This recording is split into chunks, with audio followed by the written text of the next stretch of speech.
troopers, and grinders. Welcome to Hank's Think Tank, covering the craziest and cringiest in MMA news. For you fucking guys, dude. For you guys. This week on Hank's Think Tank, I am sick. I'm sick. That is definitely breaking news. But also, we have some absolutely ridiculous drama and shenanigans going on in the UFC and all over the place in MMA. Lots of rumors about fighters' pasts. We got some announcements on Twitter. Some beefs going back and forth between fighters, as well as big announcements from the big man Uncle Fester. We got arch enemies turned into assistants and helpers. Former foes turned friends. We have big shit talk between two major names within the sport that might culminate in the Superfight down the line. We got some rumors regarding who's going to be fighting who in the future, what the some of the big MMA media heads are planning for a Superfight in the future. And then we got some fight announcements that have been released over the last couple of days. Okay, I'm here. He is here. MC Andrew B is here. And I wanted to actually tell you, Andrew B, go to the archive video of the live stream for Tank Tier List Tuesday yesterday. I have the surprise for you at the very end, Andrew B. So go back and watch it, because I put a lot of effort into it, and I hope that you enjoy the surprise. It's an what's the word for it? It is an homage to you, the great one, based fucking King Chadru. But in the meantime, guys, lots of heated back and forths, lots of assertions and claims that are being disputed going into UFC 310, with some big fights between Ian Gary, Shavkat-Garry, along with more shit between Aljamain Sterling and Movsar Evloev, and some news for the future of mixed martial arts in 2025. Why is Dana promoting online hookers? Well, he started with Nina, didn't he? And he knows that nobody's watching Powerslap. They literally have crafted Chinese bots to make up the subscribers of the Powerslap YouTube channel. Nobody watches it. He just creates forged numbers to try to pretend that it's success on Chinese TikTok, this, that, and the other. But I mean, he's just relying on any means necessary to get people to watch Powerslap, even giving out a free fucking car for people to watch Powerslap. And yeah, man, if he allows a former prostitute and Nina Drama to promote his company, then there is no low that he won't stoop to. That chick he chose is literally hated by everyone. Wow. Is she a ridiculous character? Is she a prima donna online? Is she making stupid fucking statements? Let me know, not in the AM, bro. But yeah, Jelly Bean. Ugh. Worse than the Hawk Tua girl. Do you like MMA plug? Is that a YouTube channel, Andrew B? If so, I might check it out. There's a lot of MMA news out there, and Hank the Tank has compiled them all into his own little list of news reports. Her whole thing is buying supercars and destroying them for TikToks. Yeah. So Dana was like, "Oh, well, we could sell this car and do the OnlyFans girl, Jellybean. I've seen it. I'm a little fucking creep on Instagram, and I see her smashing cars because I'm a sadistic bastard who probably cheats on my wife. And let me tell you, Jellybean, she's very entertaining. People will know who she is. She's the greatest OnlyFans girl ever. It all makes sense. I gotta use the OnlyFans girl." Yes. All right, I will check it out, Andrew B. Thank you. But without further ado, ladies and germs, let's get into Hank's Think Tank and his slew of MMA news. Ian Gary recently claimed that Henry Hooft, a former Dutch kickboxer and the head trainer at Kill Cliff FC, told him that Shavkat knows he's going to be welterweight champion someday. As in Ian Gary knows Gary's going to be welterweight champion someday. And that it would be Shavkat first and Gary second. And then Gary proceeded to glaze himself silly, saying that he had God-given talent and that his rise has been perfect so far. Yeah, that time Song Kanan of all people dropped you, and you either ran away or spammed takedowns against Joff Neal and MVP were real highlights, Ian. You've already reached McGregor level greatness at this point. Let me tell you. At least that's what your posters of him on your wall tell you. He then concluded that he will beat Shavkat. Yeah, right, little man. You can't worm your way out of a real fight this time, bro. Shavkat's going to make sure that you're right up against that cage when he starts beating you bloody, pinning you down, and tapping your ass out. I hope Shavkat pulls a Rose Paul Juarez, squeezes for an extra 10 seconds after you're out. You manipulative little cuck. Your wife has a better chance against Shavkat than you. And when he, the missus, and the nutritionist have some celebratory whoopee after he's done crushing you, you can sit in your little stool and have nothing to do but watch. Enjoy your break time outside the house, wussy. Yeah, there is my take on my first bit of MMA news. Ian Gary said that Shavkat thinks he's a future world champion. Yeah, your training partners. He probably told you that a million times. Pretending that your journey up the ranks in the UFC has been flawless is one of the most delusional statements I've heard from a welterweight fighter, from a fighter in the UFC in general. Yeah, he's not beating fucking Shavkat. Hey, Hank. Hello, Kobe Wiggle.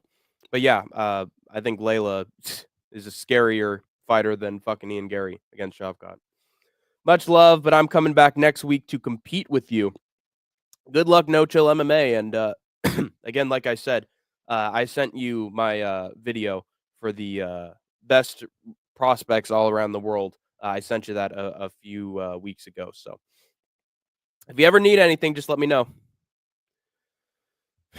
Oh my God, the newest vid is Dana wheeling her around in a suitcase. Nina Drama.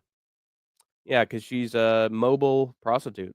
She travels all around the world in that fucking briefcase, especially on Figueroa Street. Good, No Chill. No, don't compete with SkateTank MMA. Actually, you know what? Competition is healthy, so that's probably a good thing. I need to be fucking healthy right now. Can't believe I'm fucking streaming. You're attacking my family. That's right. I am attacking your family, Good Noodle, because let me tell you, I'm picking Clay Guida against Chase Hooper. That's right. He's gonna hit. If Chase Hooper can get the big overhand right on Slava Claus with those big mini hooks, and Clay Guida's gonna hit 1, 2, 3, 4. Ah! Chase Hooper's gonna get put out. Let me tell you. The noodle's getting fucking slurped up. Trust. Chase the dreams more like chasing a nightmare. Botched. Just kidding. I am picking Chase Hooper. Round 2 sub. No, not Nina, the other chick. Oh, newest vid is Dana wheeling her out around in a suitcase. Oh, brother. God almighty. First the fucking club and him slapping around his wife, and now this. He knows that he's a fucking sex figure. Why the hell are you putting her on your promotion? There are little kids that are watching your fucking videos. There's no sense of fucking responsibility or principles. Disgusting. I own Clay Guida. You do own Clay Guida. At least you own the action figure of Clay Guida from way back in the day. Very, very inspirational figure to Chase Hooper when he was living in his trailer. He would always wrestle around with that Clay Guida action figure and pull his arms and his legs and do all sorts of things with his Clay Guida action figure. Good old days of the nerd Chase Hooper. Anyway, my next piece of MMA news for all the troopers and grinders out there. Good Noodle, I thought you and Hank are good friends. Why you say that? Well, no, we're good. We're friends. He's joking around, Andrew B. He doesn't mean it. He's just having fun. Is this UFC? I mean, it is sort of focused on UFC news. But the stories themselves are pretty memorable. Like Ian Gary's saying that Shavkat considers him a future world welterweight champion in a backstage conversation. Later, I'm going to get to a story about Dana White hiring an OnlyFans girl to market Powerslap. And then Shavkat revealed that there's training footage of him subbing Gary that was not leaked by Layla because of the obvious. We are besties. Yes, thick as thieves. We even have our best friend bracelet. It's somewhere under here. I can't see it, but the best friends bracelet is I'm wearing it around my neck right now. The best friends necklace, and Good Noodle has his own. And yeah, we've been BFFs since high school. Let me tell you, man. Right, right. Yeah, Andrew B can sense sarcasm. Let me tell you. Yeah, I got my Hank. Oh no. Yeah, me and Andy B, we go way back. We are the actual super best friends. And anyone who wants to fire at Hank the Tank, MC Andrew B's coming for you, motherfuckers. But yeah, this is mostly UFC news. But I think I have some news that isn't UFC. Thoughts on Merab versus Umar? There's no way that Merab wins it on the feet. So it's going to come down to the scrambles. And I'm going to trust the inbred grip strength of Umar to get Merab down to the ground. And I also think that Umar is way more likely to get a submission than Merab, since Merab just literally sits on his opponents and puts them in a dumb fucking chokehold that never works, and then he kisses them and hugs them and squeezes them, and he is not a finisher at all. And Umar, meanwhile, is an actual scary grappler. So I think he's gonna fucking outclass Merab. I think he's gonna destroy him, and I'm happy about it because fuck Merab. Yo, Tank and chat. Hey, Pulse Reloaded is here. Always here to brighten up the SkateTank Army with his insights and his own MMA news for the world.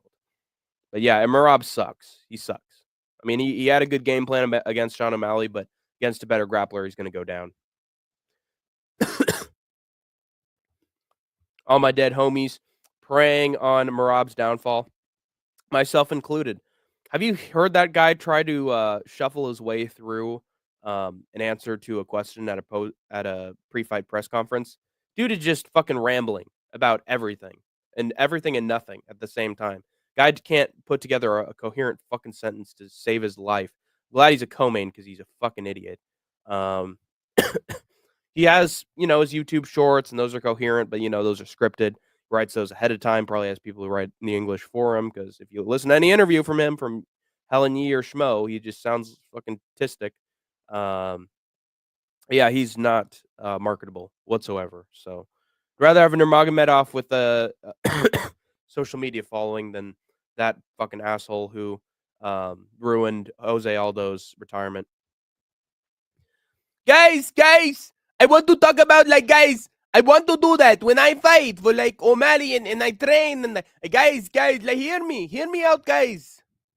I love to climb a mountain and run on ice on ponds, guys. I train. I like Aljo, and I'm not gonna fight him. I'm not fighting Aljo. Fuck Merab, little rodent. Couldn't agree more. Try Wassel tea. It helps me when I cough a lot. I will consider that.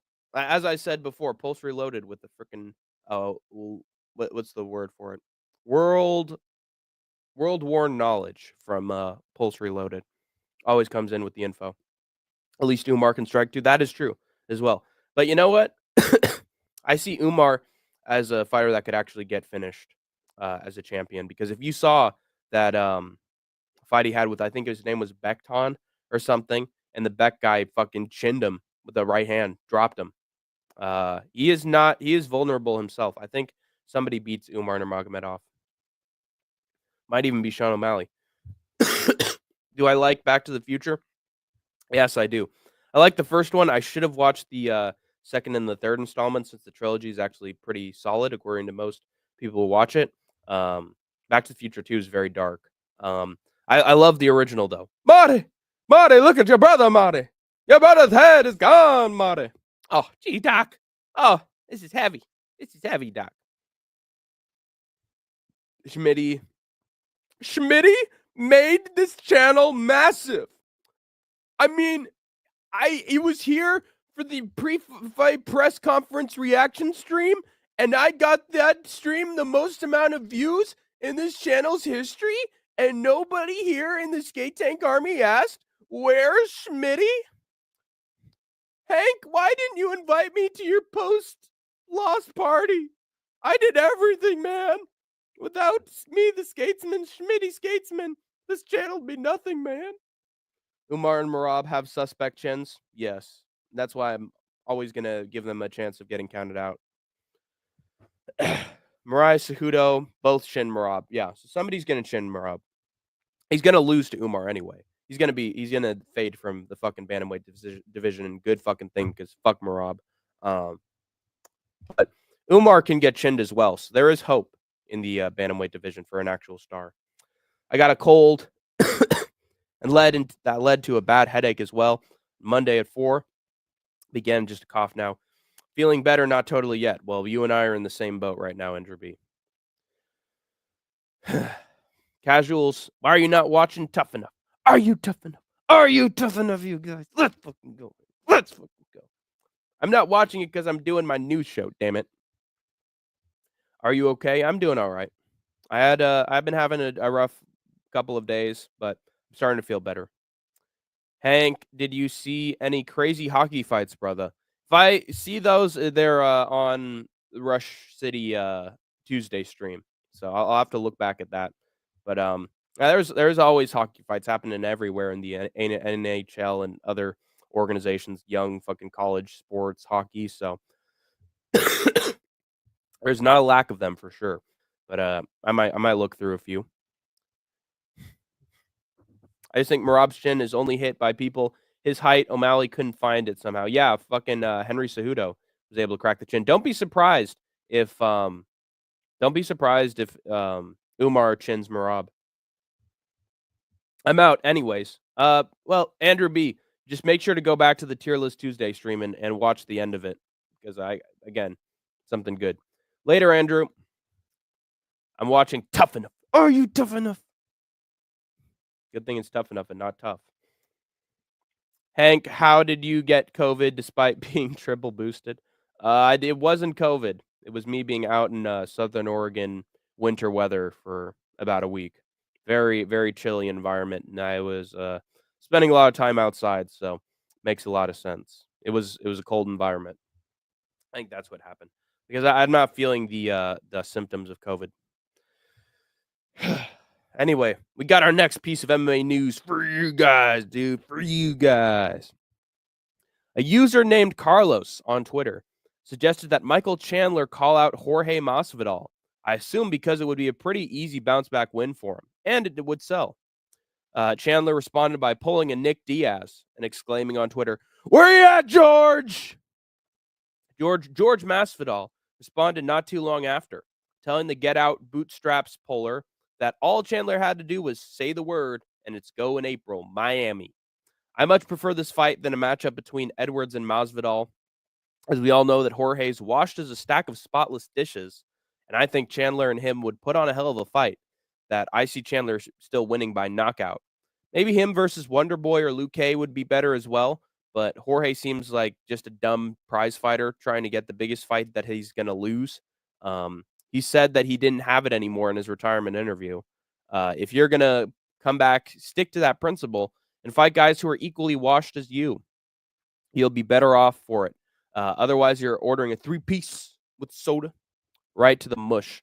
Might get kneed in 5 seconds like Askren, too. So now there's a rumor that Chandler could fight Jorge Masvidal. That would be, I think that'd be a fun fight. But if I were Jorge, I'd try to get an easy matchup. Otherwise, you know you're losing.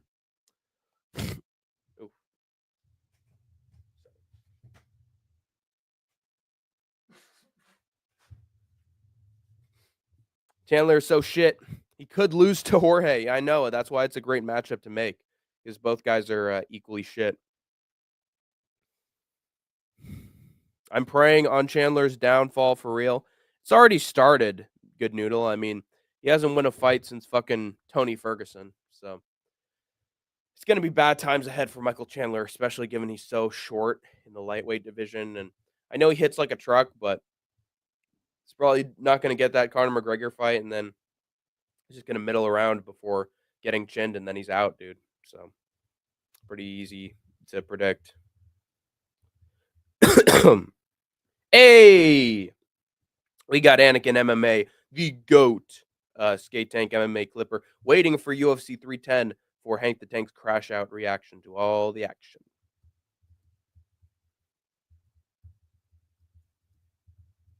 Just a friendly reminder.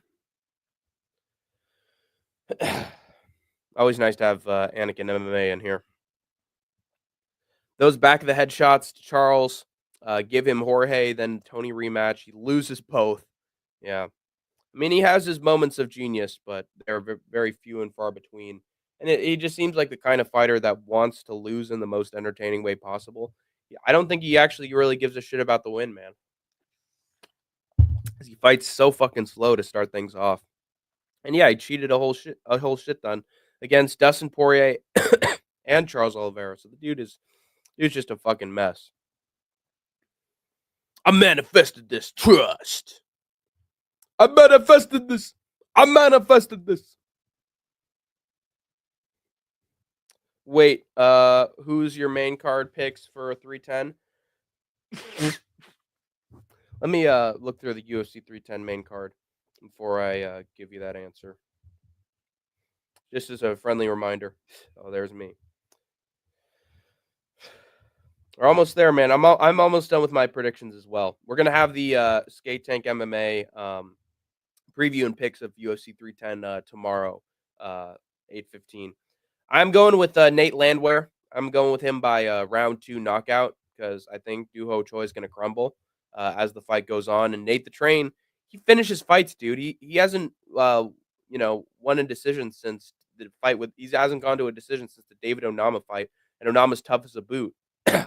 Whereas Doo Ho Choi's been knocked out. So I think if Jamal Emmers can drop Nate like 3 fucking times and Nate still survives, I don't even think Doo Ho Choi would drop Nate once.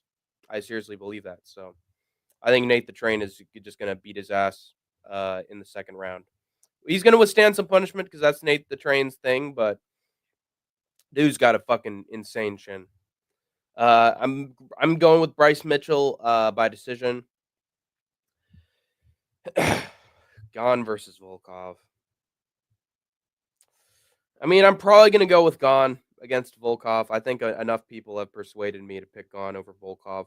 I'm going with, and I'll probably pick him by decision. I'll have Shavkat Rakhmonov by either round 2 or round 3 sub, probably round 2 sub. And then Pantoja, I see him getting it done by round 2 sub as well. So, Jorge could triangle him. Chandler has horrible fight IQ. Yup. He just fucking swings for the fences and then tries to shoot double legs. Chandler by KO, not a bad prop either. Yeah, I think he could pull a Tony and just front kick, KO him, send his head to the moon. I got Pantoja by sub, Shavkat by TKO. Dude, I hope so. I really hope so, Good Noodle. I hope it's a knockout. Gone by decision, Mitchell by decision, and Landwehr TKO. Not bad, man. Same as me, pretty much. I'm not confident in Randy Brown, but he might surprise a lot of people. He could. He's actually pretty solid. He's gone to some, he came to a close decision with the Lesu dos Santos, but it is impressive that he did still beat him by decision because, as we saw with that just can crush from Zaleski recently, like, Zaleski's a tough dude. Destroyed Muslim Salikov, who's been looking great since. Wellington Turman, he beat. I think he is solid, but I do think the Butcher is just on another level of fucking warrior. I think he's going to smash him. No diddy. He made Salikov look easy. Yeah, but that's Muslim Salikov. Gone is a good pick. Volkov canceled the first fight due to leg injury. It's going to be a low kick battle early. Yeah, and Volkov's leg is toast. So, yeah. Holy fuck. What a KO in Tough Enough. Who are the fighters? Who are the fighters? What happened? Who got knocked out by who?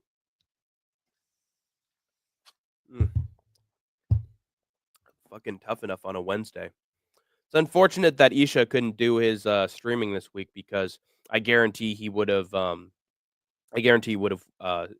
Done a fight companion for Tough Enough. He loves Tough Enough. The real tough, just like the real Bilal. Yeah, it pains me to pick Cyril Gane because I just don't respect Cyril Gane whatsoever. And I do think Volkov's really good, but he 50-45 Volkov in their last fight. And yeah, it's hard to come off an injury for a rematch. Anyway, let's get to Hank the Tank's next bit of MMA news, shall we? Dana White and the UFC, in a last-ditch effort to get anybody, to watch Powerslap, has promoted their show through hiring OnlyFans girl Jelly Bean as a spokesperson, as well as promising a free car, McLaren 600 LT Spider, to one lucky Powerslap viewer. Ugh. If you have to watch that excruciatingly garbage show to get a car, you are a very unlucky individual, in my opinion. Losing time you'll never get back. Even the car will make you feel guilty. You had to stomach that crap to get it. Sort of like how the OnlyFans girl feels. She has to stomach a lot of stuff in order to maintain her career. The MMA community was not too pleased with this honestly disgusting promotional tactic, making a great point that the UFC already had a female prostitute for an interviewer in Nina Drama, and is now downgraded to an even worse low in an active, openly sexual OnlyFans girl. The UFC literally has zero standards for the people that they hire, especially journalists and media people. More potential groomers in MMA. That's just great. Guarantee there will be young men and women less than 18 years old that will see this crap and click on Jellybean's OnlyFans page because of it. UFC literally coercing minors into watching explicit content. The fuck is wrong with them? Do they have zero idea what the potential consequences of this could be? Disgraceful. I hope that Sean Strickland reacts to this, because I'm sure he won't be happy. Just another age inappropriate post on social media, and they wonder why governments are trying to regulate this filth. So, yeah. Now, first Nina, and now fucking this Jelly Bean, car destroyer, de-sucker. Just fully inappropriate. Should keep her away from the fucking children. They're reliant on sloppy seconds to promote Powerslap at this point because it's so trash.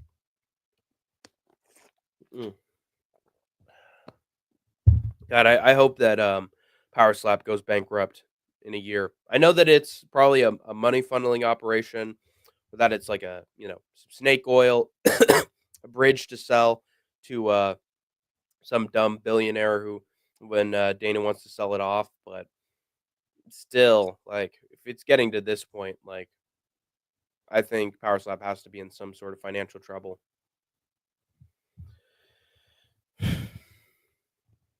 Hey, I'm finna head out. Good chat, Hank. Best of luck. Thank you, Good Noodle. I am doing a LFA video because I did go to LFA 192 in Santa Cruz. I will be making a video that documents that experience. But after that, I am gonna start my MMA Clout Chaser video. So, yeah, wish me luck to make it a smooth editing process with that one. I'm gonna try to really fucking lay into him. So, look out. Good to see you, Good Noodle. Link the LFA vid in the Discord. I'll watch. All right. Just give me probably a week. It'll probably take me a week to finish it, but realistically, just because I have put a lot of time and effort into making concepts for my weekly streams. I stream 5 times, 5 days a week. But in those days that I have in between, I will be working on that. Good to see you, Good Noodle. But yeah, it's just, how did we get to this point? I think probably since Dana White and the UFC, they got their big victory in November.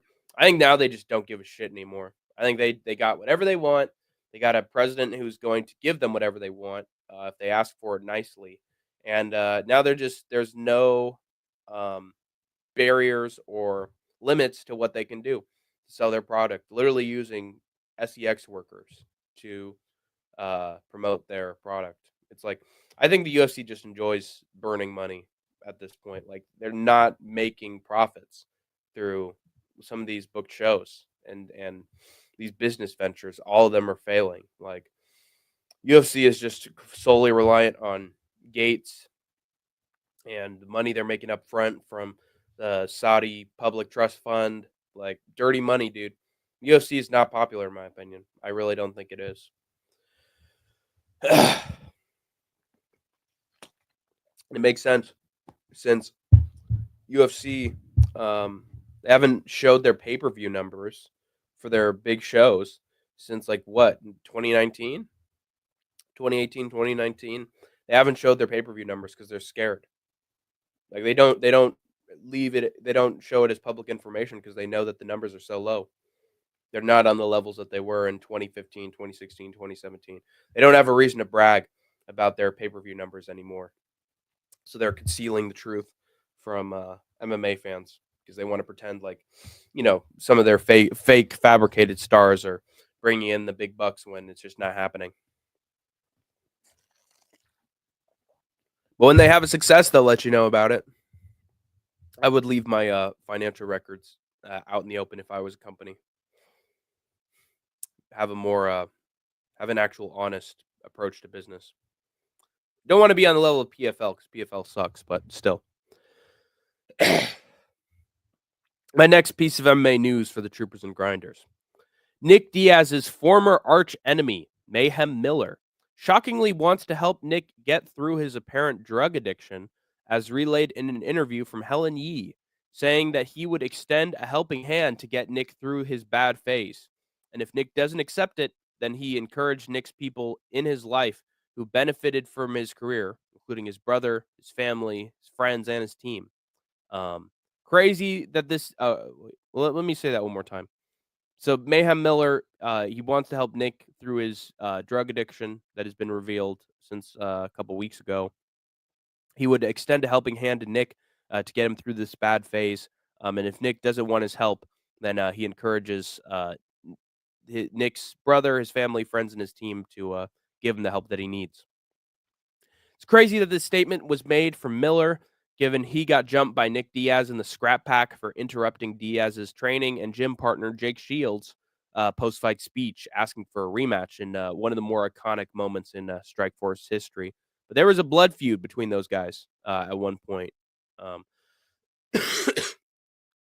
between Miller and Diaz because Diaz fucking snapped and attacked him just like fucking Nate would with anybody else associated with his opponents later on. But Mayhem Miller believed that previous incident to be water under the bridge now. And given that Miller's also had his troubles and arrests due to drug addiction, he must feel for Nick Diaz and the struggles that he's currently dealing with. I'm hoping that Diaz or his team or family accepts this offer, as a former addict and MMA fighter might be able to get through to Nick, get him back on the right track again, especially from a living example of recovery in Mayhem Miller. Instead of a bully or Ariel Helwani, might I just repeat myself there? Mayhem Miller is going to be beating down a former foe's drug addiction like he's the dog whisperer. Or should I say drug whisperer?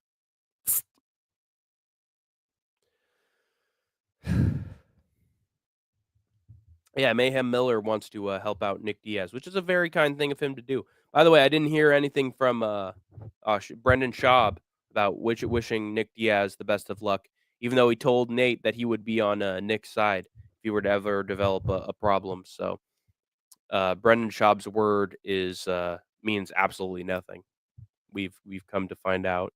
But yeah, I hope that Nick Diaz can get better and he accepts Mayhem Miller's offer because he's going through it, man. He looks like a zombie. I don't know whether it's heroin. I don't know if it's fent.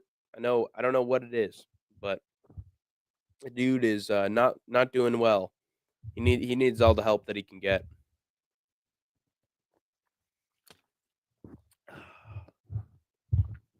Does anybody here in chat have any memories of Nick Diaz when you started out as MMA fans?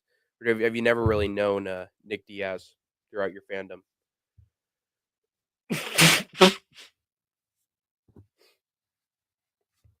I didn't get to watch Nick Diaz when he was on the come up because I'm a very new fan.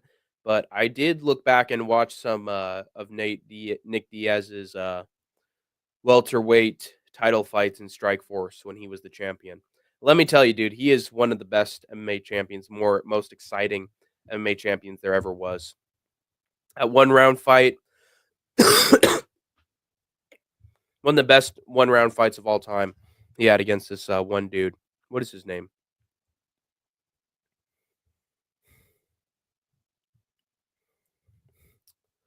Where you at, George? I don't think George is ready to fight. I think George is scared. I think George is scared. Everybody doing drugs. Everybody's on steroids.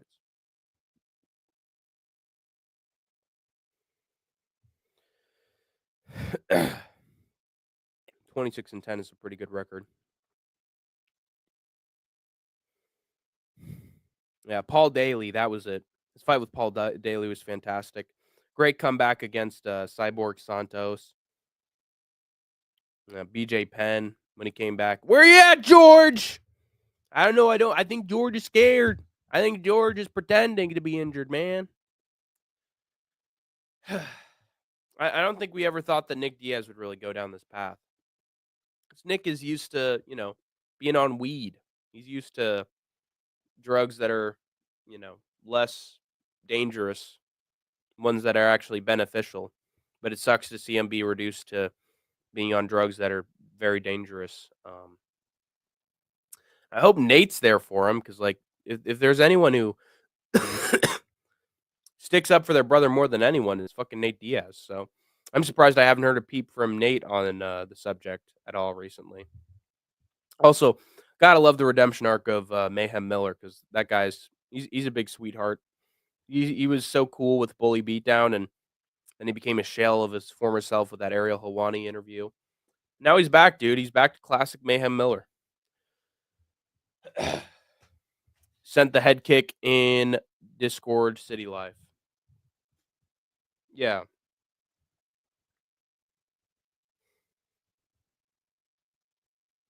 Ooh. Let's take a look at this.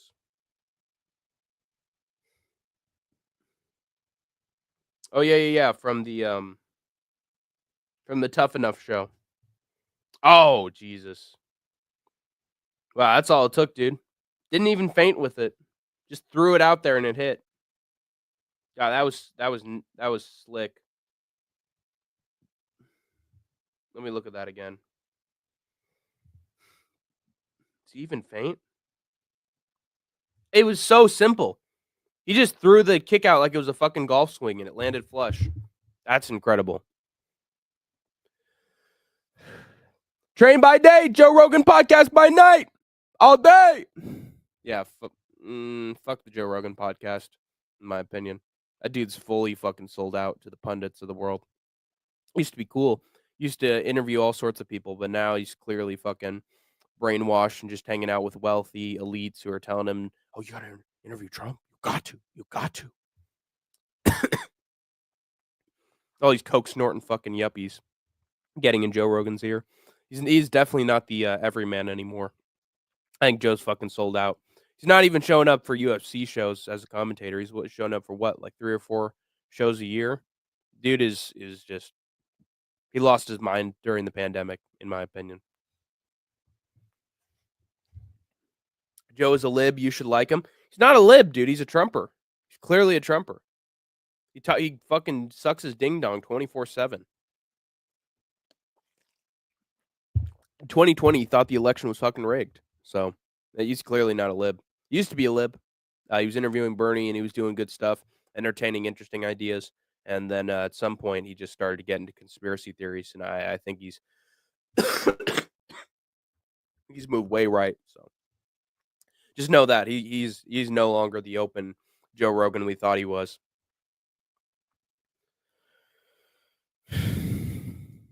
Rogan, for probably 10 years now, has only done pay-per-views in the U.S. No fight nights and no shows outside the U.S. Yeah, that's true. But at the same time, he's doing less pay-per-views now as well. Unless it's like right next to him and it's in Vegas or it's in Salt Lake City, Joe Rogan doesn't go there. So I think personally, I think he's lost his passion. He recycles the same old shit on the mic. He's sounding like fucking Joe Goldberg in his waning years. Just the same little anecdotes and then not even paying attention to the fight, doing a little fucking horsing around with DC. Like, yeah, I just don't know. No, he does all pay-per-views in the US. Well, I hope so, because there was a time that, I don't think he was, so. Hmm. I don't know, I've seen a change in him personally. It is what it is. Alright, let's get to Hank the Tank's next piece of MMA news.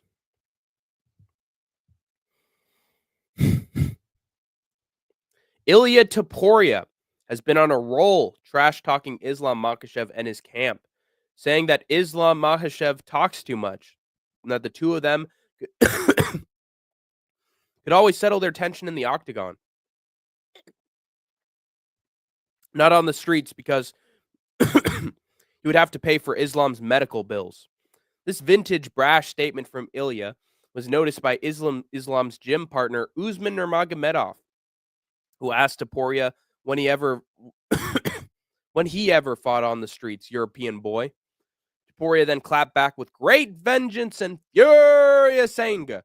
Those who attempt to poison and destroy my brothers. Saying it had been a long time to tell him the truth. But then following up by asking him a question. How are you doing with drugs, Usman? Are you still on steroids? Oh, snap. Don't throw stones from glass houses, Usman Nurmagomedov, especially when you and probably your whole gym have that kind of dirt on you. Sniff raid. Sniff raid. Let's go. How do you think him and Kamala would go on a pod?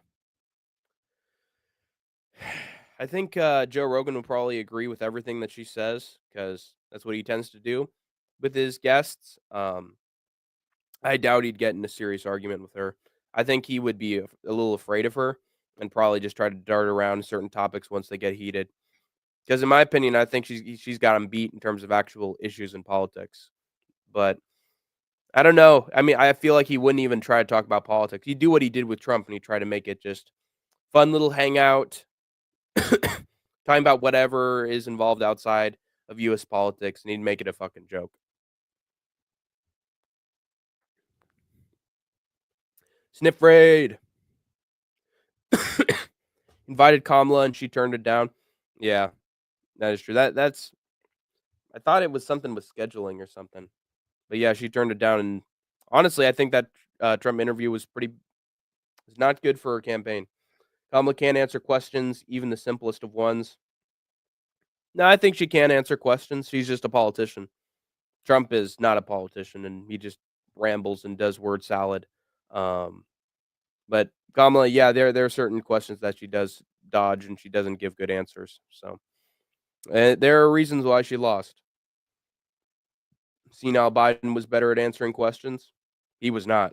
If you've seen that interview about Israel, it's fucking garbage. It's horrifying, honestly. Jimmy Carter could probably give a better answers than Joe Biden. Hank, you as a lib should never want Kamala to run again. No, I don't want her to. In my opinion, I'd actually want either Tim Walz, Jon Stewart, or Gavin to probably run. I think those would be the three best options. Tim was still the most popular candidate out of all four of the people who ran during the presidential election. Jon Stewart is a non-politician, but he has been involved in politics. So that's sort of like a counter approach to the non-politician, anti-institutionalist guy in Trump. And then Gavin Newsom is just charismatic, and he destroyed Ron DeSantis in a debate, so he'd probably be third place. What about AOC? Yeah, I think AOC would be good, but she's got some skeletons in her closet. She is going to run in 2028. I have no doubt about that. She is an aspiring politician. She's a progressive too. I like that, but she also has her hypocrisy as well. Honestly, I'm always fine with Bernie running for president. To be honest, he's an actual politician who cares about the American people. AOC I see is sort of Bernie Jr. And I don't know, man. I feel like this country is very intolerant of people who aren't old white males running for president. Tim Kennedy. Yeah, I guess. Wait, what did I hear about Tim Kennedy? I heard news about Tim Kennedy recently. I think AOC will wait until 2032. I don't know if the Dems honestly have enough time for that. I think she has to run in 2028 or in 2027, I should say. Um, Tim Kennedy.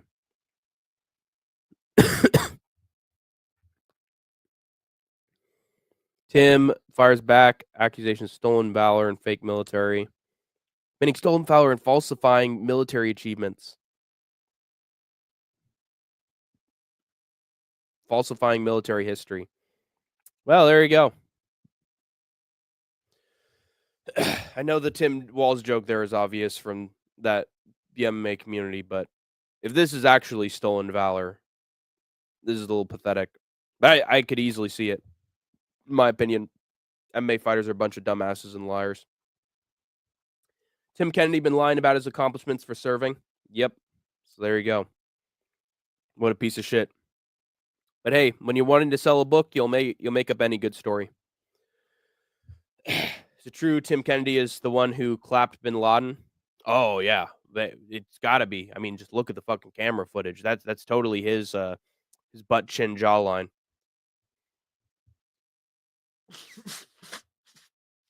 He was the drone who took out every member of Al Qaeda, man. He was a human drone.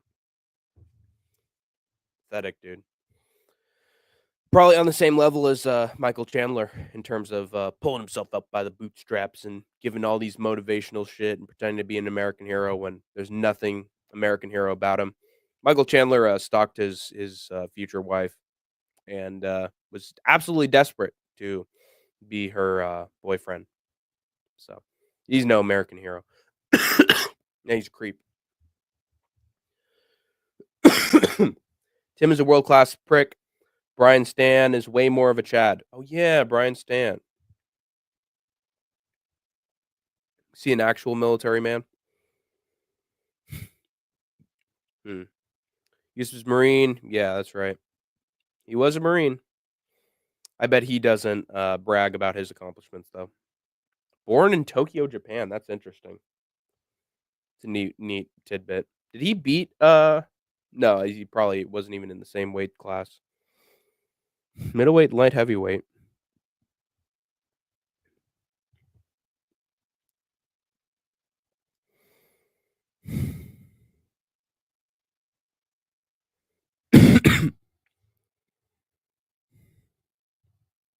Middleweight, light heavyweight, yeah, they are in similar weight classes.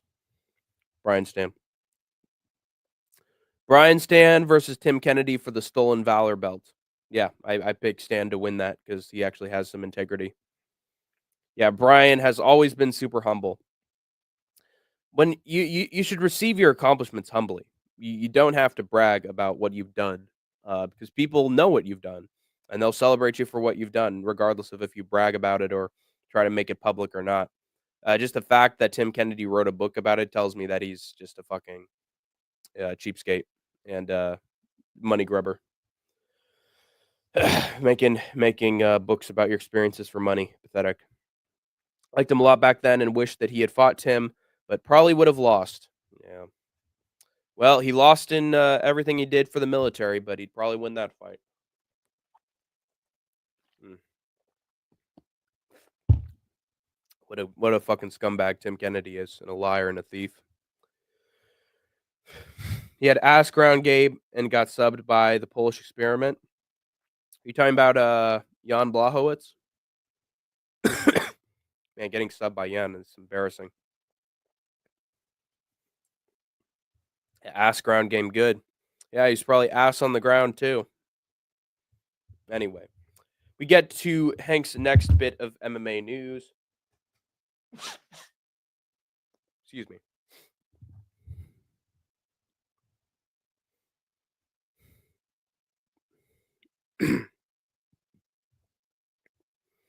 Ilia Topuria. Oh yeah.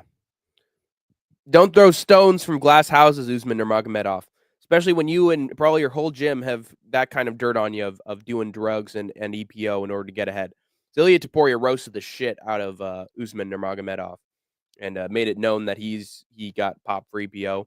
And he wants Islam Makhachev and said that he would have to pay for Islam Makhachev's medical bills if they were to get in a street fight. Ilia is so good when he's out of pocket and when he's being a supervillain. You gotta love it. Islam Makhachev responded to all the drama in a Russian-speaking interview with Match TV, saying that Ilia has to talk shit. So instead of coming to blows with him, Islam will meet with Topuria and they'll have a talk between themselves. And Islam will clarify what Topuria really wants and give it to him. I would love to see a super fight between these two, just because one of them would finally lose. And I think that Topuria would be a pretty massive test for Islam compared to Poirier and even Volk. He has great grappling. He has the frame of Volk. He hits like a Mack truck over 5 rounds.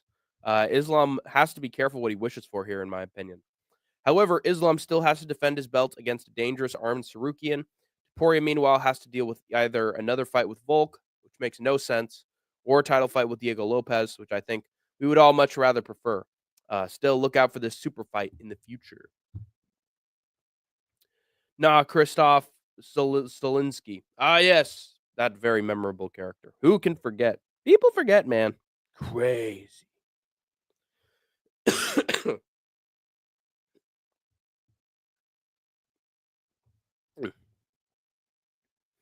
He was a Polish dude, but fought out of Canada back in the day and had sick fights with Stefan Bonner. Well, that's cool, man. Oh yeah, wasn't he a big prospect for a grappler? Pretty sure he was like a touted light heavyweight guy who was just taking down everybody and subbing him. I remember that. People forget, man. And then he dealt with some guys who had good takedown defense, and that spelled doom for him. I just remember this one Eastern European guy who was a great grappler. Might not even be thinking of the same guy. But yeah, I would love to see Topuria versus Islam. I think that's a great super fight. I think Islam might actually chin Islam Makhachev. Um, but yeah, if he survives Diego Lopez, then we'll see if that super fight happens. It'd be a shame if it didn't. One of these O's has got to go. Well, Islam got chinned already, but it's another reason to pick Ilia Topuria because he's actually he's never been knocked out, whereas Islam Makhachev has been put out pretty handily, might I add. He was a great grappler who had a nasty Kimura. Yeah, I think I know who you're talking about because I've seen highlights from him. So yeah, classic dude, really good fighter. There are a lot of fighters that have escaped the radar of modern day fans. So many people who have gone in and out of UFC, but people should know their history and they should watch all the highlights of old UFC fighters because they're likely more entertaining. In like 25 days, LeBron will be 40 years old. Dude is still an elite athlete. Yeah, I could easily see him leading USA Olympic team in the next 4 years as well. Crazy. LeBron's no fucking joke. I always just fucking steam piling through dudes for the fucking layup. I mean, the guy's just tall. Guy's just fucking huge. So once he starts running down the court, people are gonna get the hell out of his way or get fucking run over by him when he's doing a layup. Like you can't teach that. So LeBron is a tough sob. Uh, Still one of the greatest basketball players on the planet right now, and he got the U.S. its gold. MJ played 82 games at age 40. Yeah, MJ is a goat as well. Gotta love it. MJ is still the goat though. In your opinion, what would LeBron James have to do in order to surpass Michael Jordan? What accomplishment would he have to get? Would he have to win one more World Series finals, or would he just have to keep breaking records? What do you think? Because I think it is possible for MJ to get trounced for the GOAT status, but I just don't know how it would happen. Win 4 championships. Isn't that what Michael Jordan did? Honestly, at this stage of LeBron's career and with the state of the Los Angeles Lakers right now, I don't know if that's going to happen. I don't think it's going to happen. Also, what is it with this fucking Saudi Cup or whatever it's called? Fucking Saudi in-season championship. Fucking rotten, dude. Saudi public fund just wants to seep its fucking fingers into every sport that America has to offer. Fuck those motherfuckers. Heritage. Wait, what was it?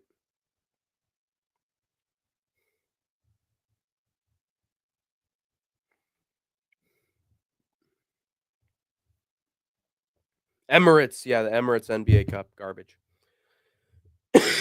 He will never will unless he joins the MLB and wins a pennant. I see. That's baseball. The Giants won the pennant. The Giants won the pennant. Braun just needs one more chip, in my opinion.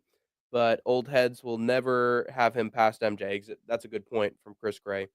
When you got nostalgia for the guy, it's going to keep your judgment clouded or a little biased. LeBron got 4 chips already. He just needs 5 because Jordan got 6. No, you'd need 6, right? You need 6 to at least tie him, right?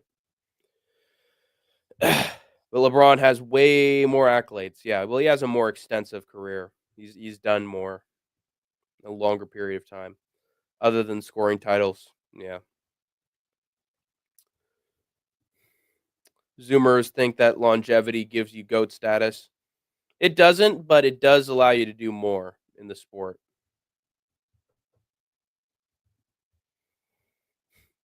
6-0 in finals, played defense. Yeah, that is true. He did go on a tear. That is true. It was an unbelievable run, the Chicago Bulls. So 6-0 in finals. LeBron was scared to take the final shot. Which one was that? Which tournament are you talking about?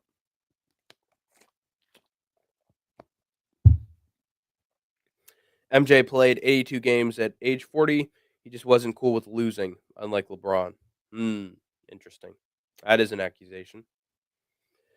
Nah, he don't need to tie or get the more, in my opinion, because all the other stats. And Jordan was the super team always. So stats do matter. It's an interesting argument. I'm not an old head, but I acknowledge that MJ is better. I did for a while as well, but I think there is still a competition. I think there is still a possibility. LeBron always playing them and usually winning. Whole career. Yeah, it is sort of an untouched run for Michael Jordan. Him and the Bulls just got better and better and better and better as time went on. LeBron could never have a franchise on the same level that Michael Jordan did. Just an unprecedented run. So, yeah, it is nice just seeing LeBron still play in the NBA. It really is a spectacle to watch him play. Bro, what? Are we seriously gonna go back and forth about fucking basketball, dude? Fucking gay. Let's bring things back to fucking MMA. Basketball is crying on the fucking plastic floorboards. Chris Bosh and Wade were top 10 players. Yeah, D Wade. They were, but they're not greatest of all time. Still got MJ the GOAT slightly, but all around better player. All around player. LeBron is better overall. Just less accomplishments. I don't know. I mean, it's just sort of the same argument as Tiger Woods being better than Jack Nicklaus. Like Jack Nicklaus had more major wins, and that's an unbeatable legacy. But at the same time, Tiger Woods has just done more for the sport, and he's an innovative player, and he's winning championships at 40. And so I mean, so did Jack Nicklaus, and so it's just like it's a very subjective argument. Who's better based on accomplishments or based on overall influence on the sport? Jokic beats LeBron 100 times out of 100. 1v1. Yeah, he does. He's getting old. Prime LeBron, I'm not sure. D-Wade carried LeBrick. I don't know. Bosh wasn't. Man, LeBron had the Heatles for a couple years, and Bosh wasn't top 10 at the time. D-Wade for sure, though. Bosch was average 26 and 16 year before. Let's talk about fucking Larry Bird and Magic Johnson and Bill Russell. Those are the fucking goats right there. Zoomers don't know. People forget, man. People forget, man. D-Wade produced. Okay. I don't agree with that. That's petty and politicized. Doesn't make him top 10 player in the league, but I was watching then, and he was in top 15 at the most. At most. SkateTank NBA, that's the future. Thoughts on Kai Kanat starring in the remake of Happy Gilmore and Nappy Gilmore?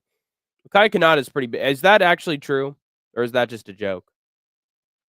I actually respect Kai Kanat as a streamer, like compared to people like fucking iShowSpeed and all these degenerates.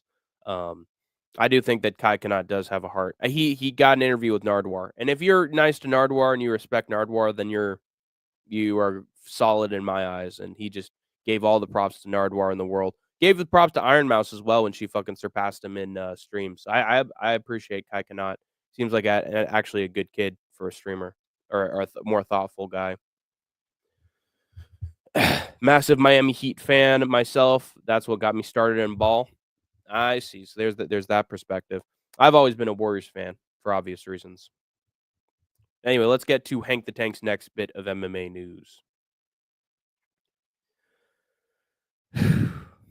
Shavkat Rakhmonov has information of his own regarding his previous training with Ian Garry, saying that he in fact got the better of Cuck McGregor, revealing that Gary's demonic wag wife, Layla, asked Shavkat if she could record their sparring sessions, and he said yes.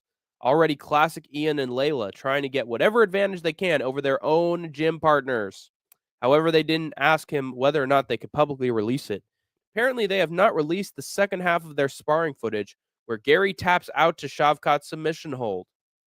This only adds to my confidence that Shavkat chokes out Garry in their fight on Saturday, along with Charles Oliveira being in Gary's corner for the fight, who hasn't exactly had the best track record against Middle Eastern fighters.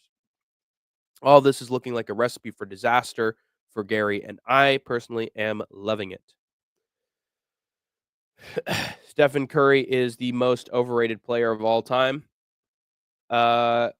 Maybe in a few years he won't be, but he literally changed the game with 3-pointers. So he is an innovative player, and he has won a bunch of Super Bowl rings as well.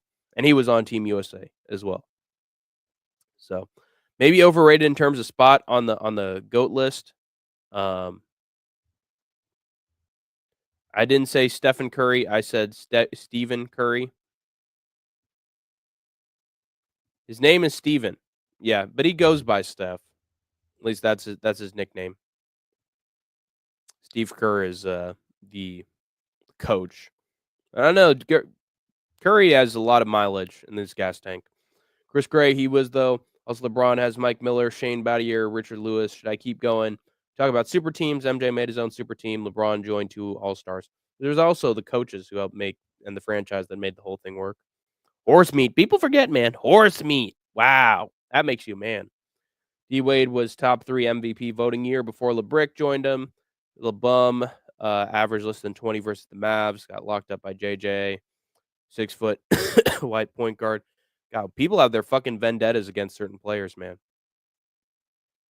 Who's your most underrated MMA fighter of all time? Mine is Gegard Mousasi. I think, just going back and looking through it all, I would say, probably Matt Brown. Matt Brown is fucking amazing, dude. And he retired on top as well, which is quite the accomplishment. Most MMA fighters don't know how to put up the gloves. But Matt Brown, the immortal one, got out just in time. Always had fun fights. He's not a top level guy, but he is solid. I think he is a classic UFC veteran. So I like him a lot. Last time I watched the NBA, there was a fight in the stand. Real fucking fighting, according to Isha Helwani. Thinking about other underrated MMA talents. Dan Henderson as well. I think he could get inducted into the UFC's Hall of Fame despite never winning a belt. Chad King, yeah, LeBron joined Super Team. Never said it wasn't one of the best teams of all time. But he deserved to leave. Also, Evan Tanner as well. LeBron joined Super Team. Never said it wasn't one of the best teams of all time, but he deserved to leave the Cavs for them putting all the bums around it. God, NBA is so fucking stupid. Spitting facts. You don't even watch basketball, so you shouldn't have a take, Hank. I do watch the NBA. I've been watching it recently. But you're bringing fucking NBA into an MMA news stream, so I'm starting to get a little pissed off, buddy. Lorenz Larkin. Yeah, Lorenz Larkin is a class act, and he retired on top as well. But went back to Cavs and beat the best team of all time, or at least top 3, blah, blah, blah, blah, blah, blah. I think GSP is the most underrated. I mean, he's better than John Jones, and he is actually clean. Matt Brown is up there too. I like Matt Brown. Chris Gray, yeah, that's cool. One great ring, the rest mid. Same level as fucking football. Jordan never had to play those really great teams, just washed teams. I mean, he had some good. The Utah Jazz were a solid team. John Stockton was great. Make another channel for NBA? I refuse. You have a Zoomer ass take, or you just weren't alive for it, so you act like those teams were washed. And also, no, they were talking about basketball. I joined in. As always, Hank is wrong. Okay, buddy. Classic Jordan fan, never going to let Braun be the GOAT no matter what. I don't care, man. GSP retired as champ, didn't fight for 5 years, came back, won the belt, but had it for 1 year and retired. That is true. He beat the guys who beat him. He got revenge. Just like DJ, who said, I'm a Jordan fan. Can tell you're a LeBrick dick rider, though. As far as I'm concerned, both those players can fucking drop dead. Retired in his prime. Who cares about these rich cocksucker millionaires? Just call it as I see it. LeBron couldn't sniff MJ's jockstrap. Yep. We're all going to die, and eventually the asteroid's going to hit, and none of this is going to matter. All that people will see is wrecked dystopian apocalyptic wastelands with maybe a newspaper or something to read. Everything else is going to be obliterated, and then nobody's going to know who any of these motherfuckers are. Anyway, however, some still have confidence that Gary can win, including former UFC bantamweight champion Aljamain Sterling, who has picked Gary to win by outpointing Shavkat. Yeah. Gary's not going to survive 5 rounds with a dude who's got nothing but finishes in every single one of his fights, and who has kept every single one of his opponents on the mat after taking them down. Gary needs a fucking miracle to beat Shavkat, in my opinion. Something that puts him out. Because he's not going to be able to anime run from Shavkat for very long. Eventually, he'll have to exchange with him. And that P-head's either getting chinned or turned red, purple, and eventually blue from lack of oxygen. Shavkat all day. Imagine if LeBron chose MMA instead of NBA. Yeah, he'd have an incredible bum rush on the same level as fucking what is his name? Derek Brunson. Apophis. I bet Sniff is good at basketball. Yeah, because he's black, right? You already admitted LeBrick isn't GOAT, by the way, so I don't know what you're saying that. What would LeBron do to get GOAT, win another title? That isn't happening. Glover the GOAT for winning championships at 42. He's not whatsoever. But it's about how many you rack up. But it's all subjective. It's crazy talk at the end of the day. I am better at ball basket. Yeah, Sniff puts the balls in all those baskets, if you will. He's good at placing balls in baskets. He's on the same level as Leon Black in Curb Your Enthusiasm. He's always going out and getting lamping, Larry. He's getting up in that ass, Larry.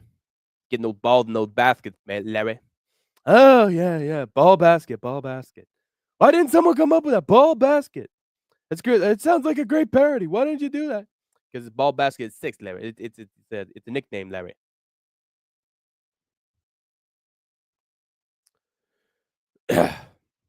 Hank, what would it take for you to join the Trump train?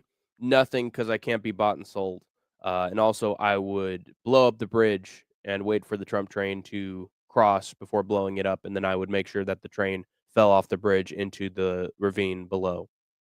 So I would destroy the Trump train. I'd demolish it like the Ender fucking bridge on the River Kwai. And make sure that unless it was going at a certain speed, it would blow up. So there you go. You can, as Tupac said, he can fucking die slow. I don't care.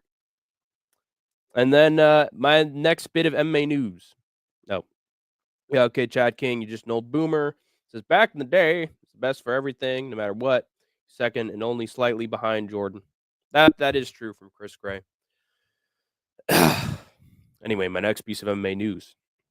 The oil daddy, Turki Al-Sheikh, has revealed that he and the Saudi Public Investment Fund are still interested in putting together Francis Ngannou versus John Jones on the Ariel and 80 show. What the fuck is that? Turki said that he has an idea for a future MMA fight for Ngannou and a future boxing fight for Ngannou. When asked what that potential MMA fight would be by Ariel, Turki said that the answer is always the same, the biggest fight possible.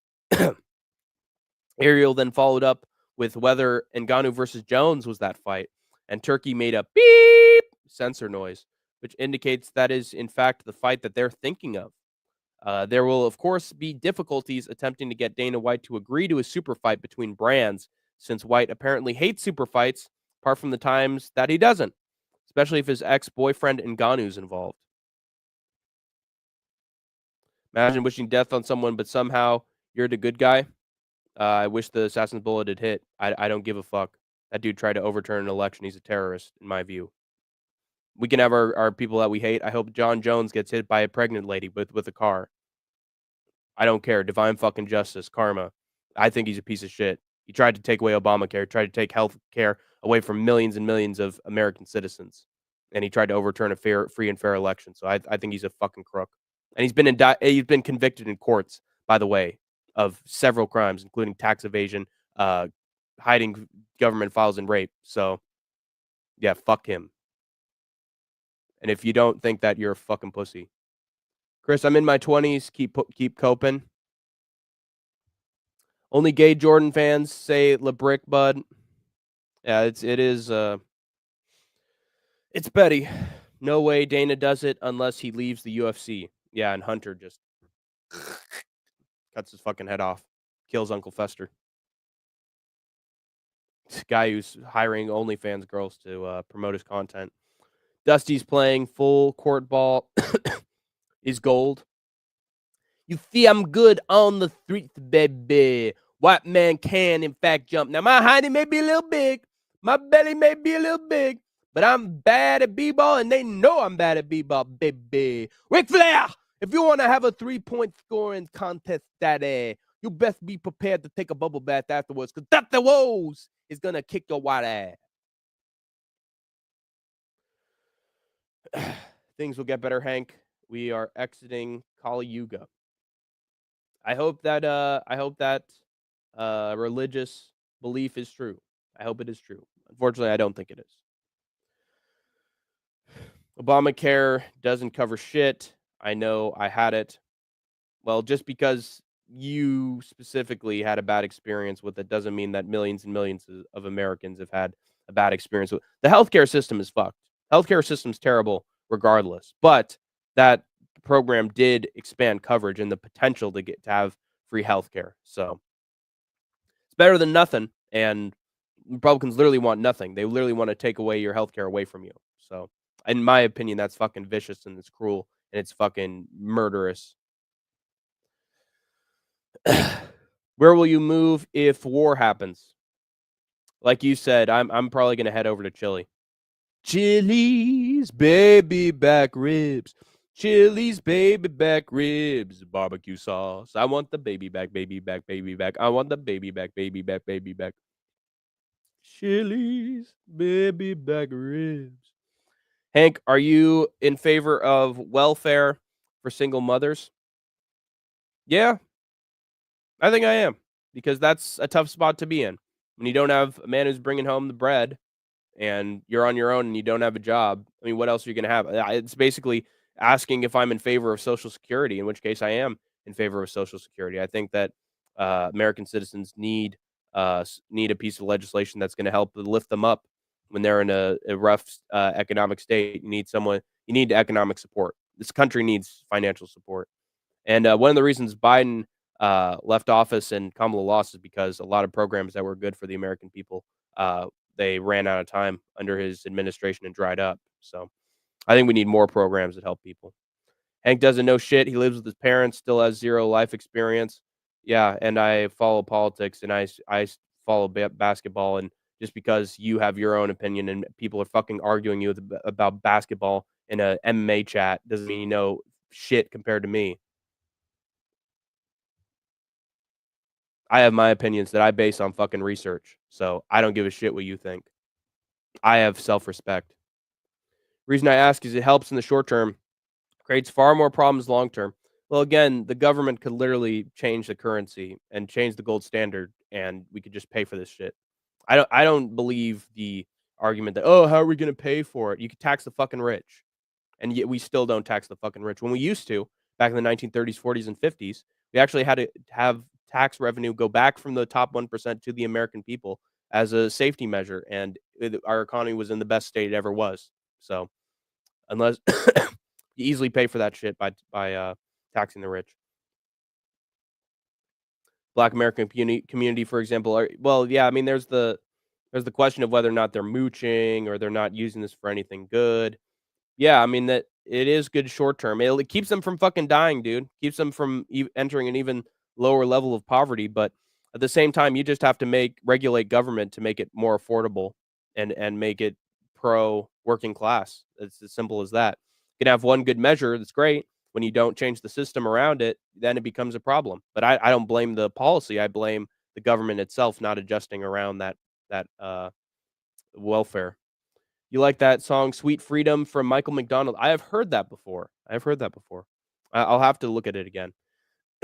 Maybe they should have thought of that before opening their legs. Yeah, I never gonna fucking side with the fucking chauvinist pigs. Went from 80% two-parent households to less than 30%, to benefit from the money. Well, again, that's because the society in general is inequitable. Dana's cheating on John Jones. Finally, took him long enough. Maybe you can slap him in a club too. They neuter and spay stray dogs and cats, but not the usual suspects. But people, retard. Your chat brought up basketball, and then you kept talking about it and getting in an argument, and are still doing it. Talk about the money laundering. BLM was, yeah. Well, there was definitely some corruption in there. I think the initial intention was very clear, but when you have anything, including a union or a group that controls a political movement, the group is interested in making money and keeping itself alive. And so eventually money becomes the incentive. But I do think the thoughts behind it were true. And it did result in legislation that regulated police. So I think it was a good thing in the long run. But in terms of profit motivation, yeah, it was there. They send tax money abroad for gay research in Pakistan, but no money for vets. I think we had some legislation in California passed that would bring more housing for vets. So depends on which state you're in. Also, any money for Israel is a fucking waste. Argument or just having a discussion, retard? Yeah, fuck you, buddy. Yeah, it sounds like a very friendly discussion where you're calling somebody a kid and going back and forth and being toxic. Yeah, you're a fucking retard. Are you out of Kleenex? I'm not out of Kleenex. I still have Kleenex. If you keep calling me a retard, I'm getting you the fuck out of here. So fuck you. Why don't we talk about fucking MMA news? Anyway, next story. Oh, yeah, I have to continue with this. There will, of course, be difficulties attempting to get Dana White to agree to a super fight between brands, since White apparently hates super fights apart from the times he doesn't, especially if his ex-boyfriend Ngannou's involved. Turkey is hoping to meet Francis Ngannou in Saudi Arabia during the Usyk versus Fury 2 card and talk things over with him. But really, he should be talking with either Dana or Jones if he really wants to make some progress putting that fight together. In the meantime, leave Jones to his own devices. for now, since he's been considering a title unification bout with Tom Aspinall as of late. Again, ridiculous that he even gets a say in whether or not he defends his heavyweight belt against an interim champion. But anyway, yeah, once Aspinall sleeps Jones out cold, then asks Jones if he wants to fight Francis in order to preserve his stained legacy in the sport. That's the best time to ask the politicking bastard, when he's at his lowest. Editor's note, Dana White on Instagram completely shut down the possibility of Jones versus Ngannou happening, said that Jones versus Tom was next, only furthering my confidence the unification bout is going to get signed and booked for next year. Again, never thought I'd see this in my life, which is honestly sad. But it could also be Dana just hating on PFL as well.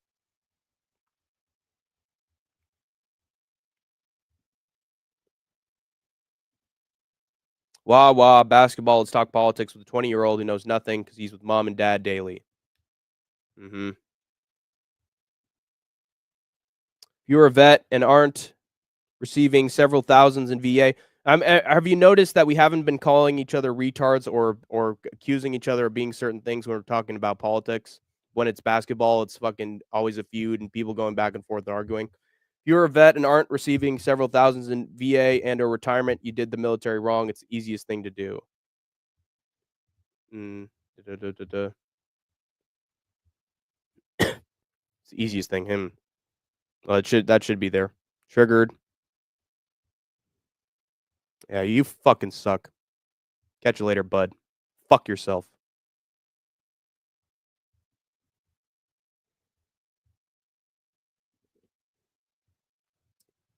Going to go full tard for my workout tomorrow. Might do some Liver King shit. Walk around neighborhood with weights tied to me, no shirt on, and 35-degree weather. I like it. That is poetic. Very descriptive. Just ask Sniff. Right, Sniff? Oh, yeah, that's right. Because I believe Sniff was a veteran at some point. Look at those fucking dogs, man. That is a sign of veteran shit. Liver King. Weights tied to me. As long as you don't catch a cold, man, everybody seems to be catching a cold right now.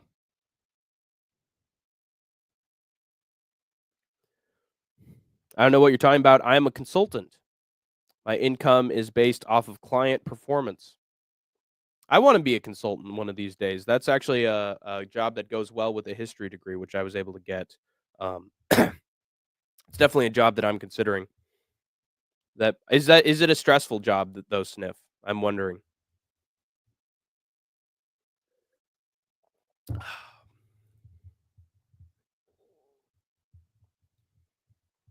Chad King is definitely Mr. Pibb. What gives you that idea? And he could be someone entirely different. I'm not sure.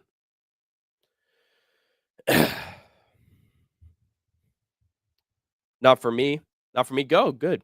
I'll actually consider that as a job then. I don't know. You start threatening the host and getting pissed off with the host and making accusations. You're gonna fuck around and find out. Basically, I don't put up with that kind of shit.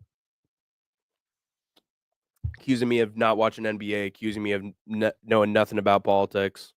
Mommy, I'm in my fucking mother's basement. All this shit. Same old shit. Hank, I think you could be the next Letterman. And the top 10 reasons to get timed out in Hank the Tank's chat is mentioning fucking basketball and going back and forth with people and calling me a fucking liar and a thief and an idiot. Hey, that's a good one. Hey, yeah, that's right. That's right, Hank. Idaho Skatesman's the bald drummer with the glasses. Yeah, that's good, Hank. Yeah. I remember I saw Chad King on the street when I was getting a bagel the other day. And let me tell you, that guy's a fucking weirdo, dude. That guy's a fucking freak. Yeah, I agree.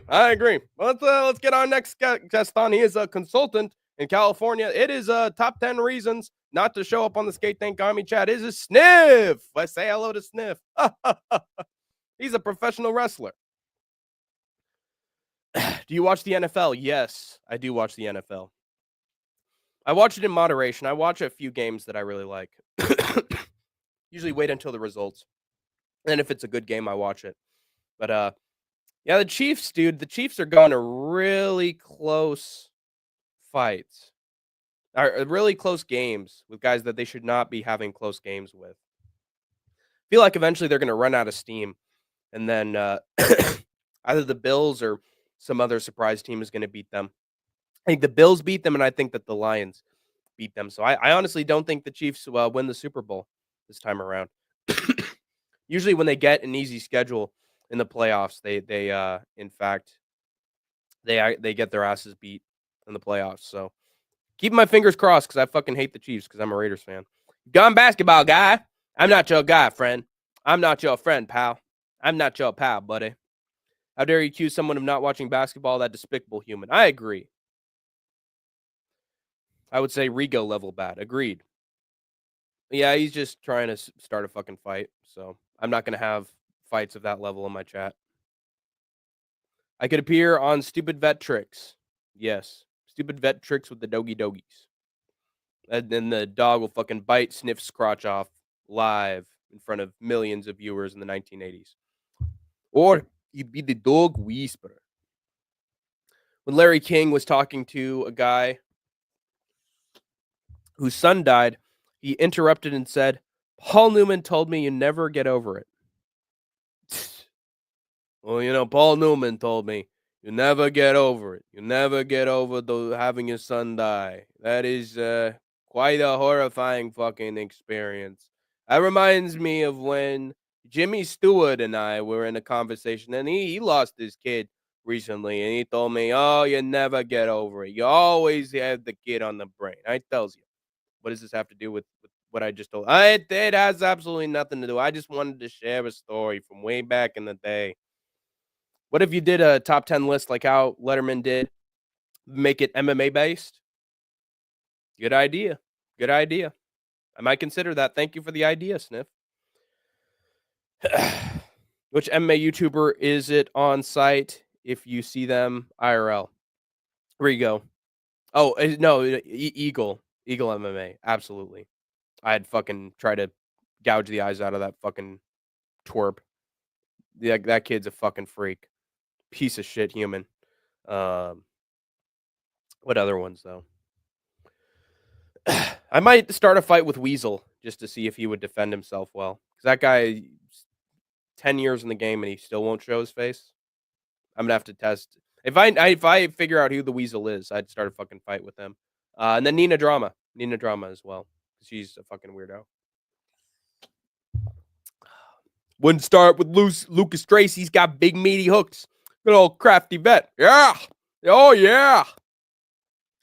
Rob versus Umar for UFC 311 confirmed. Nice. Umar clears. Definitely not buying that card. It's probably going to be boring. But at least Umar will win. Weasel MMA too. Yes, sir. Thought he showed his face in his sparring vid. I don't remember that one. I think didn't Bedtime MMA show that at one point? I'll have to look around. I don't remember that. You might want to send that to me or something.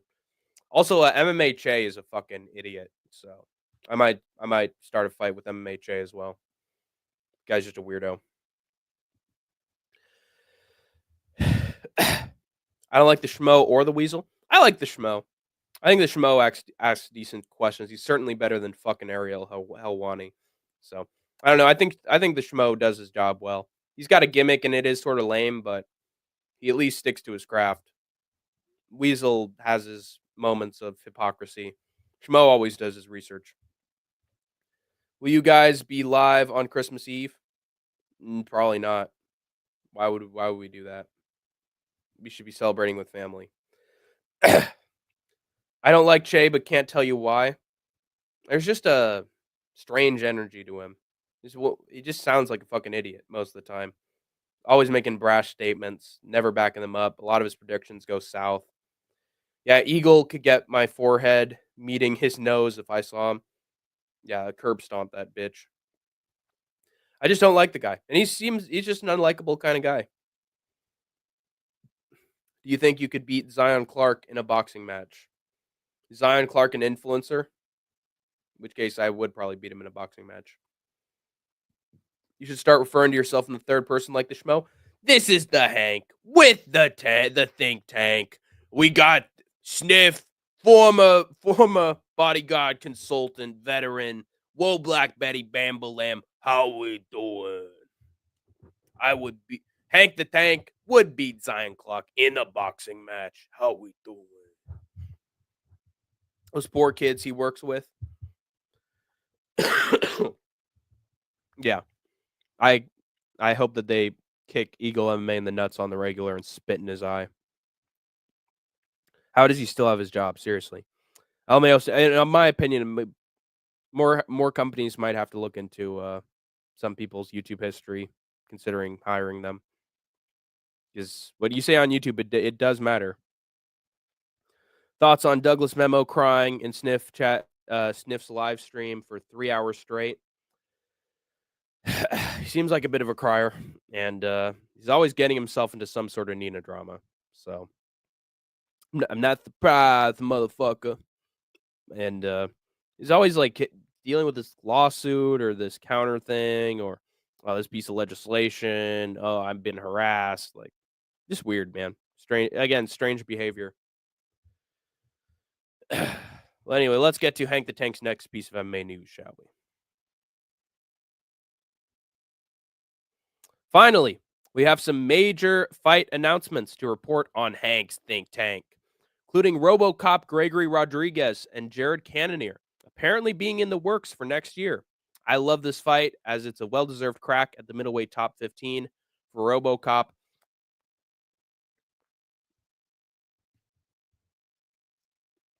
And it's a good test of whether Cannonier's chin and takedown defense are fully gone or not. If he's still a real contender and gatekeeper of his division. Didn't know Sniff had a channel. He has one now. He's probably very entertaining. Ugh, poor me. I was talking like a creep to a kid with the nonce. Feel bad for me. Yeah, lots of fucking nonsense in the MMA community, which is honestly disgusting. Massive creep. All dem clowns are. Yeah. You should be checking some of these appointments for Trump's cabinet. At least 3 or 4 of them already have been accused of sexual assault. So keep calling the Dems creeps. Republicans actually have legal track records of it. Douglas Memo thing is hilarious to me because he tried to act like he was the victim when he said that thing about Musical's kid. Where's your kid at? Oh, brother. See, I told Musical when I was in his chat, dude, don't have your kid on stream. Don't show your kid on stream. They're fucking creeps on YouTube, and they're going to say creepy shit about your kids.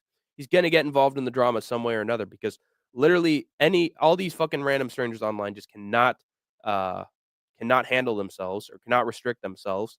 They're going to say creepy shit about you or your kid when they're mad at you. So, because they're fucking immature. So, why would you allow your kid to be on a live stream? That's why I keep all my friends and family out of this fucking channel. Yeah, so true. Yo, Hank, what would your walkout be if you competed? What about Army of Me by Bjork? That is a great recommendation for the theme.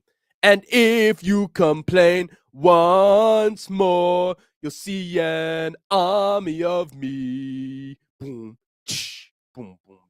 And if you complain once more, you'll meet an army of me.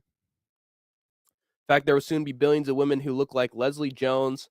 Only a few million who look like Keira Knightley would radicalize you beyond belief, Hank. Women used to be attractive in the 1970s and the 1980s, but that genetic pool is starting to wear thin. When I said the Democrats are creeps, I was talking about Rego friends. You said all dem clowns are. You said all dem clowns are creeps. Oh, all dem clowns are. Oh, all of them clowns. Got it. Yeah. All the Riggas. Yeah, the Riggas are all they're all creeps. And what's sad about it is that it's also like they're 15, 16, 17 years old and they're talking about sexual shit and it's disgusting. And showing their fucking junk on stream. Creeps. Not everything is about it. Sorry, I guess I just had him on the brain since we were going back and forth. Yeah, gotta keep friends and fam out of this community. Absolutely. Maybe that's why the Weasel doesn't show his face. I don't entirely blame him because he has some shit takes. So I could see people going after him. Them equals them. Well, yeah, sorry.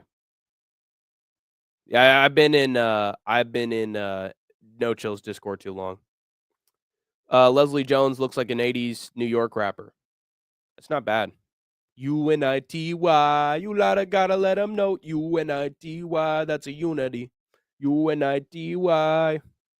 Them, yeah, my bad. Oh, no problem. You got nothing to apologize for, Chris Gray. Just a little misunderstanding. Anyway, continuing on with my MMA news.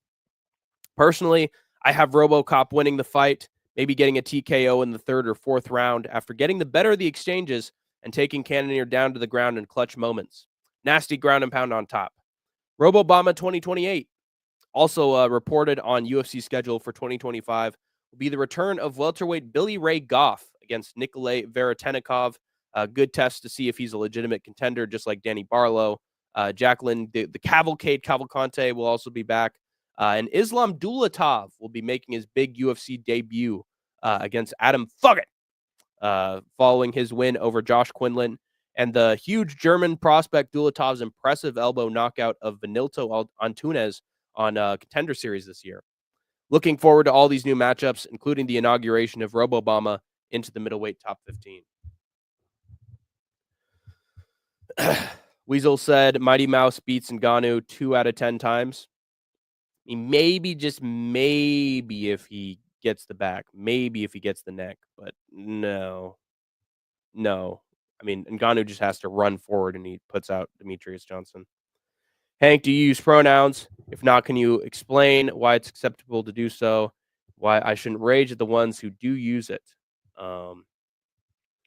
I haven't done it myself. Like when I'm interacting with people, I don't say, "Oh, my pronouns are he, him."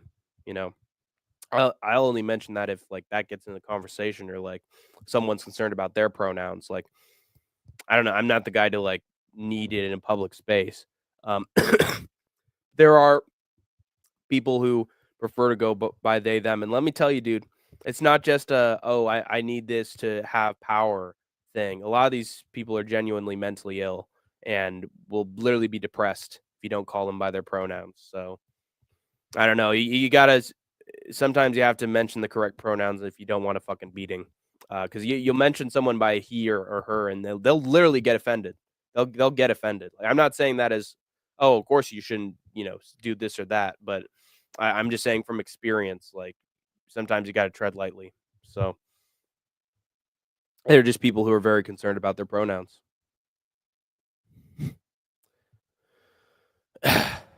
Imagine UFC commentators being Conor McGregor, Don Lemon, and Steven Seagal. That would be a circus, a very enjoyable circus. Imagine Ngannou doing what Chandler did with Oliveira on his back. Oh, yeah, you squash him like a bug. I was just thinking that's WBB. Whoa, Black Betty, bam, balam. Whoa, Black Betty, bam, balam. Mighty Mouse would become 2D. Yes, he would. He loves 2D games, let me tell you. He's got an NES. Mighty Mouse Gaming. DJ would become Mike Tyson with the broken back. Yeah, he would. Still a scary guy. Beating. I'll take my chances. Yeah, I could have probably knocked that person out cold. But there is such a thing as social power. It's spinal. Spinal Tap. Hank the Tank is a man. I've seen his train. How?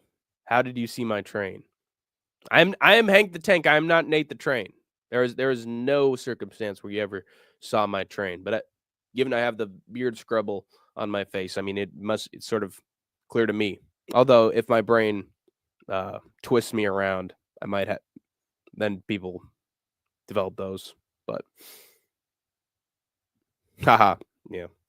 Nate the Train in the UFC. My mama ain't raised no bitch, baby. What is your favorite tank, Hank? Let me look at the list. It's a good question.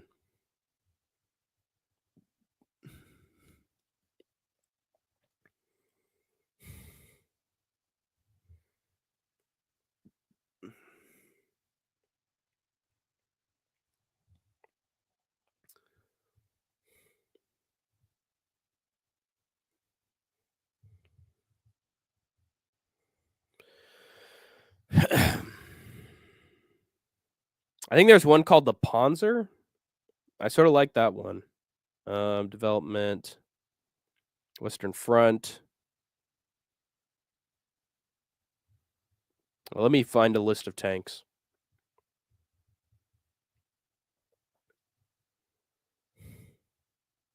T-55, British Centurion,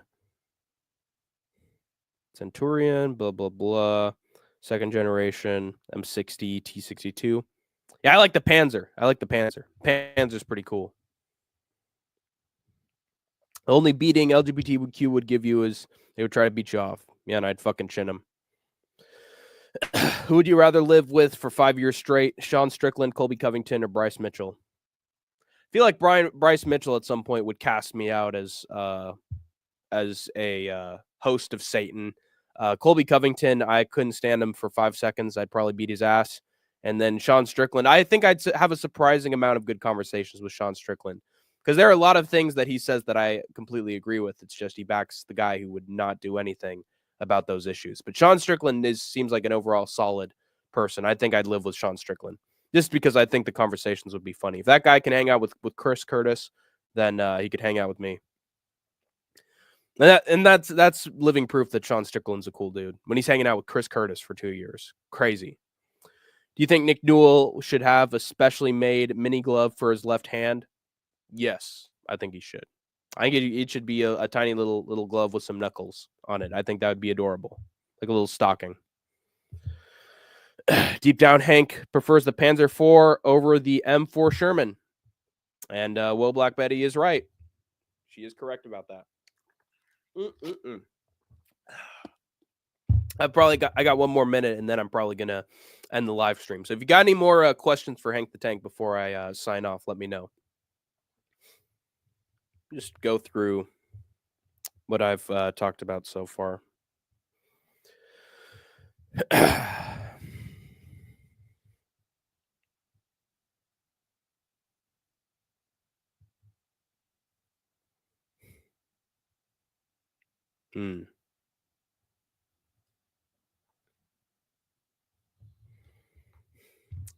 Hank, I think these Marvel movies are ass, but Watchmen was lit. Well, the reason why Watchmen was lit is because it's not a Marvel movie. It was a movie from I believe it was Alan Moore. Alan Moore's a fantastic writer. He's done some of the best comic books of all time, including Watchmen. For that reason, Watchmen is the alternative for the major comic book brands. Watchmen is fucking fantastic. Do you mean the Watchmen movie or the Watchmen TV show? Because both of those came out. I read the graphic novel all the way through. It is probably one of the most disturbing things I've ever read. It's based on the fucking gore alone. Do you use the ring hand when they get out of control? Well, let me tell you, Chris Gray, when I'm in California, I'm the new Don.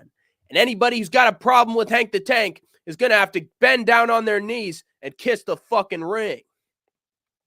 Should never piss off a gangster. I'm going to make sure that all of San Francisco knows my name. Undefeated and undisputed. I wish I had a ring. I'd probably some brass knuckles too. Ring finger when it got out of control. Alan Moore, yeah, the movie. Graphic novel was the best comic novel. Yeah, almost traumatizing to be honest. Rest in peace, Sean Connery. I'll take it shaken, not stored. My name is Bond. James Bond. And I'll give you to the count of 3. And then I'm gonna put that gun right in your mouth, yeah? And you better tell me the information, bucko, or else I'm gonna blow your brains out. You hear me, young lad? 1, 2, 10. Sometimes you have to do that in this sport, see? If you want to be untouchable, you have to make sure that you're a rightful son of a bitch, and you will go to any length in order to stop Al Capone. Let me tell you, I was once James Bond, and now I'm an old Irish bastard. I'm gonna make sure that fucking Chicago piece of shit.